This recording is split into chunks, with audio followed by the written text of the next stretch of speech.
दोस्तों, एक तरफ होते हैं प्रोफेशनल फंड मैनेजर्स जिनके पास हाईटेक डिग्रीज होती है, इतने साल का एक्सपीरियंस, रिसर्च रिपोर्ट्स और कई सारे एडवांटेजेस, और दूसरी तरफ हम एक साधारण से इन्वेस्टर। लेकिन आप ये जान के चौंक जाओगे कि हम इंडिविजुअल इन्वेस्टर्स के पास प्रोफेशनल फंड मैनेजर्स से ज़्यादा एडवांटेजेस होते हैं स्टॉक मार्केट में अच्छे रिटर्न्स कमाने के। दोस्तों, यही चीज़ आज मैं आपके साथ इस बुक की समरी में डिस्कस करने वाला हूँ, क्योंकि जब मैंने अपनी इन्वेस्टमेंट जर्नी की शुरुआत की थी तब मुझे जानना था कि इन्वेस्टमेंट्स पे सबसे अच्छा रिटर्न्स कहाँ मिलता है, और इसी तलाश में मैंने एक दिन ये बुक पढ़ी जिसमें मैंने कुछ चौंका देने वाले लेसन्स पढ़े। दोस्तों, आज इसी वीडियो में मैं इस बुक के सारे इंपॉर्टेंट पॉइंट्स शेयर करने वाला हूँ। तो चलिए शुरू करते हैं। उससे पहले मैं चाहता हूँ आप इस चैनल इन्वेस्ट माइंडसेट को सब्सक्राइब करिए और बेल आइकन को प्रेस करिए ताकि आप इन्वेस्टिंग और माइंडसेट रिलेटेड वीडियो सबसे पहले देख सको। Lesson number 1, the 6 categories of stocks. दोस्तों, इंडियन स्टॉक मार्केट में 5000 से भी ज़्यादा स्टॉक्स है और ये सब अलग अलग स्पीड में ग्रो होते हैं। तो इन सारे स्टॉक्स को एक जैसा ट्रीट करना बिल्कुल गलत होगा। और सबसे इम्पोर्टेंट चीज़ ये कि आपको 6 कैटेगरीज को आइडेंटिफाई करना आना चाहिए ताकि आप उस हिसाब से अपना पोर्टफोलियो क्रिएट कर सको, उस हिसाब से अपने इन्वेस्टमेंट्स कर सको। तो सबसे पहले आता है स्लो ग्रोवर्स। दोस्तों, ये कंपनी बहुत ही लार्ज, मैच्योर और स्टेबल कंपनीज होती है जो यूजुअली इकोनॉमी के साथ ग्रो होती है।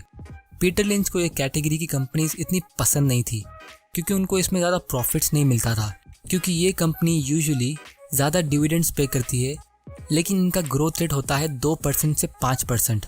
और इंडियन इकोनॉमी की बात करें तो ये कंपनी 5% से 10% पर ईयर ग्रो करती है। फॉर एग्जाम्पल कोलगेट, डाबर या विप्रो। सेकेंड कैटेगरी में आते हैं स्टॉलवर्ड्स। ये कंपनीज भी बड़ी होती है लेकिन इसमें और ग्रो होने के पोटेंशियल होते हैं। पीटर लिंच के हिसाब से ये कंपनीज यूजुअली 10 से 12% के रेट से ग्रो करती है। क्योंकि इंडिया में इन्फ्लेशन बहुत ज़्यादा है तो इंडियन मार्केट के हिसाब से मैं कहूँगा 15 से 25% पर ईयर, जो मेरे हिसाब से बहुत अच्छा ग्रोथ रेट है। मैंने अपनी इन्वेस्टिंग की जर्नी की शुरुआत यही स्टॉक से की थी क्योंकि यहाँ पे आपके पैसे डूबने के चांसेस बहुत कम हैं। आप खुद सोचो, कंपनीज जैसे नेस्ले, हिंदुस्तान यूनिलीवर, इसमें क्या चांसेस आपके पैसे डूबेंगे। दोस्तों, तीसरी कैटेगरी में आते हैं फास्ट ग्रोवर्स। पीटर लिंच को ये कैटेगरी की कंपनीज पसंद थी। इसमें वो कंपनी को अर्ली स्टेज में आइडेंटिफाई करते थे जिसमें उनको बहुत ज़्यादा पोटेंशियल लगता है ग्रो होने का, और फिर उसको वो होल्ड करके रखते थे। ये कंपनीज परसेंटेज में नहीं बल्कि बैगर्स में रिटर्न देती है, यानी 10 बैगर्स, 20 बैगर्स। मतलब कुछ सालों में आपका पैसा डबल या ट्रिपल नहीं, 10 गुना या 20 गुना हो सकता है। फॉर एग्जाम्पल राकेश झुंझुनवाला ने 2003 में टाइटन कंपनी का स्टॉक खरीदा था 3 रुपीज़ पर शेयर में, और आज इसका प्राइस है 1200 रुपया। कैटेगरी नंबर 4 में आती है साइक्लिकल स्टॉक्स। ये वो कंपनी होती है जिसका रेवेन्यू और स्टॉक प्राइस बिजनेस साइकिल के हिसाब से ऊपर नीचे होता है। ये कंपनीज ऐसे प्रोडक्ट बेचती है जो लोग रिसेशन या बुरे टाइम में खरीदते नहीं है। सिंपल एग्जांपल ले लो ऑटोमोबाइल इंडस्ट्रीज। जैसा इनका रेवेन्यू साइक्लिकल होता है उसी तरह इनका स्टॉक प्राइस भी साइक्लिकल होता है। दोस्तों, मैं ऐसी कंपनीज पूरी तरह अवॉइड करता हूँ और किसी भी न्यू इन्वेस्टर्स को सजेस्ट करता हूँ ऐसे स्टॉक से दूर रहने के लिए, क्योंकि इसमें प्रॉब्लम ये होती है कि न्यू कमर्स हमेशा बुल मार्केट के टाइम पे आते हैं जब स्टॉक ऑलरेडी बहुत महंगा रहता है, और जब मार्केट क्रैश होता है और ये इसका स्टॉक 50-60% गिरता है तो लोग डर के मारे इसे बेच देते हैं। इसीलिए न्यू इन्वेस्टर्स को मैं ये स्टॉक सजेस्ट नहीं करता हूँ। 5th कैटेगरी में आते हैं टर्न अराउंड्स। दोस्तों, ये कंपनी ऐसी है जो फिलहाल बुरे टाइम से गुजर रही है, जिसकी वजह से इनका स्टॉक प्राइस एकदम ज़्यादा नीचे गिर गया है।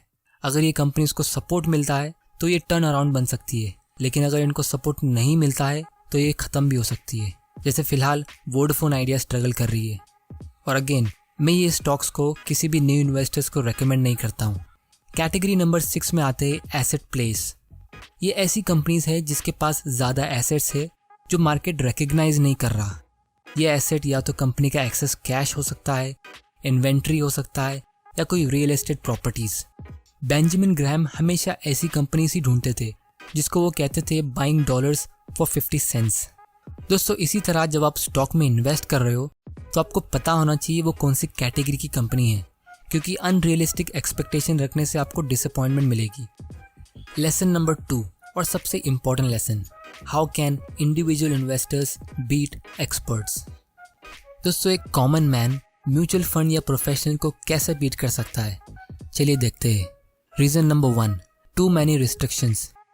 म्यूचुअल फंड्स में बहुत सारे मैंडेट्स और रूल्स होते हैं जो म्यूचुअल फंड मैनेजर को फॉलो करने पड़ते हैं, क्योंकि वो ऑब्वियसली लोगों का पैसा हैंडल कर रहे, तो इसीलिए उन्हें रेगुलेटिंग बॉडीज़ और कंपनी की पॉलिसीज़ के हिसाब से स्टॉक सिलेक्शन करना होता है।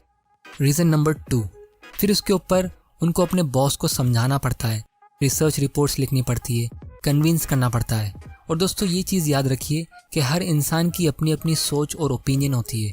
हो सकता है वो एनालिस्ट को एक्चुअली में कोई अच्छा स्टॉक मिला, लेकिन उसके मैनेजर ने रिजेक्ट कर दिया।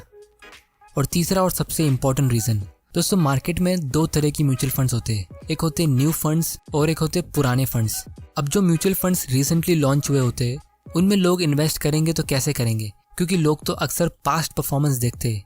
और जो पुराने म्यूचुअल फंड्स होते हैं उसमें तो ऑलरेडी बहुत सारे लोगों ने इन्वेस्ट किया होता है, जिसकी वजह से म्यूचुअल फंड मैनेजर्स के लिए एक बहुत बड़ी प्रॉब्लम होती है।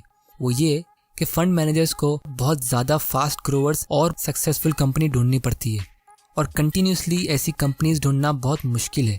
दोस्तों इसीलिए म्यूचुअल फंड का जब साइज़ बहुत बड़ा होता है, यानी बहुत सारे लोगों ने ऑलरेडी उसमें इन्वेस्ट कर दिया है, तो फंड मैनेजर्स वो टाइम पे स्लो ग्रोवर्स को ऐड करना शुरू कर देते हैं, क्योंकि उनके पास लोगों का इतना सारा कैश है तो उन्हें कहीं ना कहीं तो उसे इन्वेस्ट करना ही है, राइट। और अगर फाइनली किसी मैनेजर ने कोई अच्छी कंपनी ढूंढ भी ली तो उसमें इन्वेस्ट नहीं कर सकते, क्योंकि म्यूचुअल फंड मैनेजर्स ज़्यादा कंपनीज होल्ड नहीं कर सकते। फॉर एग्जाम्पल, मान लो कोई फंड मैनेजर का AUM यानी एसेट अंडर मैनेजमेंट 2000 करोड़ का है, तो अगर वो म्यूचुअल फंड मैनेजर अपना 5% भी इन्वेस्ट करता है जो 1000 करोड़ का होता है, तो उतने में बहुत सारी छोटी कंपनीज को वो पूरी खरीद सकता है। लेकिन म्यूचुअल फंड का ये भी रूल होता है कि वो किसी कंपनी को पूरा नहीं खरीद सकता, उसमें सिर्फ 5% या 10% तक का ही ओनरशिप ले सकता है। मतलब वो उस कंपनी में तभी इन्वेस्ट कर सकता है जब वो फास्ट ग्रोवर से ग्रो होकर स्लो ग्रोवर बन जाए। ये तो बिल्कुल बेवकूफ़ी वाली बात हो गई, क्योंकि आप उसे ऐसे टाइम पे नहीं खरीद पा रहे जब वो एक्चुअली में एक अच्छी अपॉर्चुनिटी है। और दोस्तों याद रखिए ये सब पॉइंट्स एक फंड मैनेजर खुद बोल रहा है, इसलिए ज़्यादातर mutual fund managers slow growers को ही पिक करते हैं, क्योंकि वो कम रिस्की होते हैं। और वॉल स्ट्रीट में एक कहावत है, nobody ever got fired by buying IBM, क्योंकि IBM सालों पुरानी और एक बहुत बड़ी कंपनी है जो कि एक स्लो ग्रोवर कैटेगरी में आती है, तो उसमें इन्वेस्ट करना फंड मैनेजर्स के लिए फ़ायदेमंद डील होती है। क्योंकि अगर कोई फंड मैनेजर छोटी कंपनी ढूंढ के रिस्क लेता है और वो कंपनी परफॉर्म नहीं करती है तो लोग उस मैनेजर को ब्लेम करेंगे, लेकिन अगर वो बड़ी कंपनी जैसे रिलायंस या TCS डूब जाती है तो लोग कहेंगे अरे इतनी बड़ी कंपनी को क्या हो गया। तो इसीलिए एज एन इंडिविजुअल इन्वेस्टर आपको और मुझे इतने सारे लिमिटेशंस नहीं है, ना किसी को जवाब देना है ना कोई rules. Lesson number 3, 10 science of 10 beggars. क्योंकि इंडियन स्टॉक एक्सचेंज में इतनी सारी कंपनीज है और जब भी कोई एनालिस्ट या लोग किसी नई कंपनी का नाम सुनते तो हमेशा उसको नाम के बेसिस पे जज करते। अगर कंपनी के नाम के आगे कोई फैंसी वर्ड होता है जैसे ग्रीन एनर्जी या आर्टिफिशियल इंटेलिजेंस, तो लोगों को लगेगा अरे वाह ये कंपनी फ्यूचर में अच्छा करेगी। जैसे 20 साल पहले जब टेक्नोलॉजी एक हॉट सेक्टर था, तब कोई भी कंपनी के आगे .com होता था तो उसको खरीदने के लिए बहुत सारे लोग रेडी होते थे, बिना जाने कि वो कंपनी क्या कर रही है, वो कंपनी प्रॉफिट कमा भी रही है कि नहीं। कोई कंपनी जो बोरिंग बिजनेस करती हो जैसे वेस्ट मैनेजमेंट, वाटर ट्रीटमेंट या कोई वाइट ग्लू मैन्युफैक्चरिंग करने वाली कंपनी, फॉर एग्जांपल पीडिलाइट इंडस्ट्रीज़। कितने लोगों ने इस कंपनी का नाम सुना होगा? बहुत कम। लेकिन अगर मैं कहूँ फेविकॉल, फेविक्विक, तो इसका नाम सबने सुना होगा। ये एक बोरिंग बिजनेस है, लेकिन 10 साल पहले किसी ने इसको आइडेंटिफाई किया होता तो उसने इसको 50 रुपये पर शेयर पे खरीदा होता और आज इसका स्टॉक का प्राइस है 1500। A classic 30 bagger. It does something disagreeable, जैसे कोई इंडस्ट्री जिसमें कुछ लोग इन्वेस्ट नहीं करते, for example cigarette, alcohol, gambling. दोस्तों स्पिन ऑफ मतलब कोई बड़ी कंपनी ने अपना एक छोटा डिवीजन अलग कर दिया हो। अब वो छोटा डिवीजन एक सेपरेट कंपनी है जिसका स्टॉक अलग से पब्लिकली ट्रेड हो रहा है। यूजुअली ऐसी कंपनीज में होता ये है कि कंपनी को स्टार्ट ही बहुत अच्छी मिल जाती है। फॉर एग्जाम्पल जब रिलायंस जियो को अलग कर देगा तो जियो एक स्पिन ऑफ होगा, क्योंकि उसको इतना अच्छा स्टार्ट मिला था रिलायंस की वजह से। Institutions don't own it and analyst don't follow it. दोस्तों जब कोई कंपनी को फंड मैनेजर्स फॉलो नहीं करते तो ज़्यादा चांसेस है कि वो कंपनी करेक्टली प्राइस्ड नहीं है, और अगर वो अंडर प्राइस्ड है तो आपको उसको खरीदने में बहुत ज़्यादा फ़ायदा होगा, क्योंकि जब उसको इंस्टीट्यूशंस फॉलो करने लगेंगे तो उसका स्टॉक प्राइस बिल्कुल रॉकेट की तरह ऊपर जाएगा। The industry isn't growing. दोस्तों फिलहाल फार्मा और टेक इंडस्ट्री बहुत ज़्यादा ग्रो कर रही है और इसीलिए इसके पीछे पूरी दुनिया पड़ी है।